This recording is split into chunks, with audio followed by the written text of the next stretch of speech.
We're all trying to answer a similar question. How are the water resources going to change through time?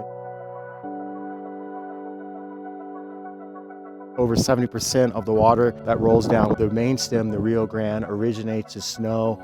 Over 50% of that snow originates right here in the South San Juan Mountains. The remaining originates primarily in the Sangre de Cristo Range just south of the border. Forests play a huge role in terms of preserving and melting snowpack. I'm a snow hydrologist for the USGS Survey at the New Mexico Water Science Center in Albuquerque, New Mexico. I'm specifically looking at the Rio Grande forecasts and how Rio Grande forecasts may change due to things like the bark beetle, forest fire. We also have the issue of a changing climate, and that's really a big unknown question of how a modulating climate in tandem with the changing forests will change the snow water resources. When we speak of a changing climate, we see a smaller snowpack and we see an earlier melt. So the rivers are peaking earlier, and the majority of the melt going down the river is finishing earlier as well. And that's changing how we need to manage the downstream water resources. People from all over in Colorado, New Mexico, in the western United States, basically all over the world, are seeing the same phenomenon happen, is that the spatial distribution of the snow is changing because the climate is changing. Historically, we've used what are called snow tail gauge, managed by the Natural Resource Conservation Service. These are, in general, very large, what we call snow pillows, and we measure the amount of weight of snow falling on these pillows in order to derive how much water is in the snowpack at these specific locations. Problem with these instruments is there are not enough of them, and they are static in place.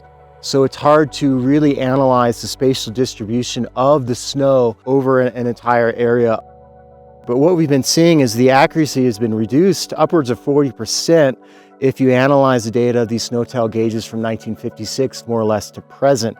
We still use these data for the river routing model for the Rio Grande. That's called the Upper Rio Grande Water Operations Model, and it still relies 100% on the NRCS forecasts.